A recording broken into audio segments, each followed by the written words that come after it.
Assalamu alaikum, урматтуу YouTube каналымдын көрүүчүлөрү. Казак эли, өзбек эли жана ошондой эле кыргызстандыктар менин сүйүктүү подписчиктерим. Сиздер аман болуңуздар ардайым.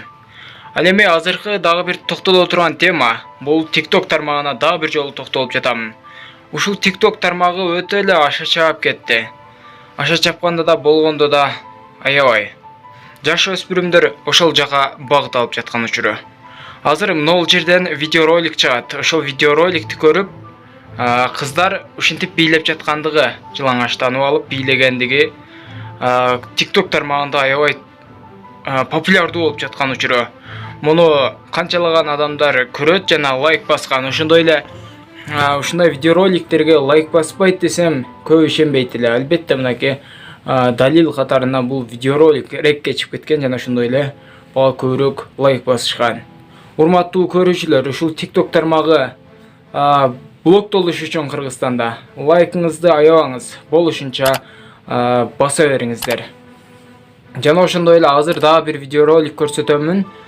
Бирөөлөрдү шылдың кылган видеороликтер аябай эле TikTok тармагында көйүп кетти. Мынол жерден көрсөңүздөр. Пиво ичип алып, ошентип бирөөнү маскалдап пиво ичип аткан, бирөөнү тартып атат. Бул туура эмес. Муну көргөн жаш балдар көрүп алып, алар дагы ошентип пиво ичип тартышы мүмкүн. Боло берет экен деп. Буга сиздин оюңуз кандай? Албетте комментарийге калтырып коюңуз.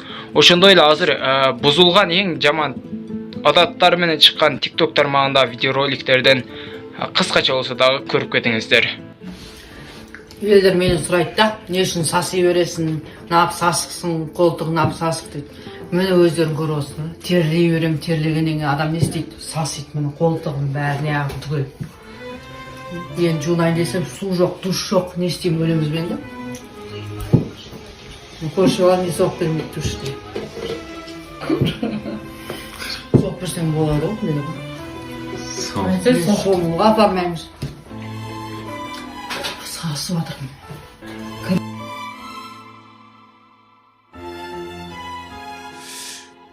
Здорово, заебал. Как дела, заебал?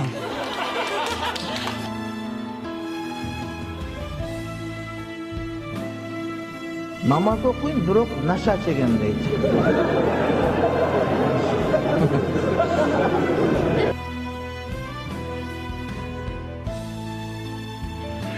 Албетте өз оюңузду жазып комментарийге ушул TikTok социалдык тармагы биротоло Кыргызстандан жабылып кетсин деген максатта.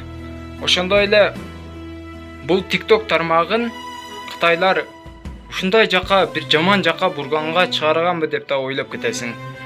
Мындай карап көрсөң башка социалдык тармактардан анчалык арыз түшпөйт. Ушул TikTok тармагында аябай эле көп арыздануулар, даттануулар аябай эле көп болуп кетти. Албетте, урматтуу көрүүчүлөрүм, ушул видеоролик көпчүлүк адамдарга жетип баруусу үчүн жана ошондой эле ушуну бийлик тарабынан карап коюусу үчүн лайкыңызды аябаңыздар. Бул TikTok тармагын Кыргызстандан биротоло өчүрсүн. Комментарийге жазып коюңуздар. Ошондой эле каналыбызда эң туура жазуучуларыбыздын катарына кошулуп, подписаться деген кнопканы басып, оң жак жагындагы коңгурочону сөзсүз түрдө басып кетиңиздер. Сиздер менен мен Полотбек Айдаркулов.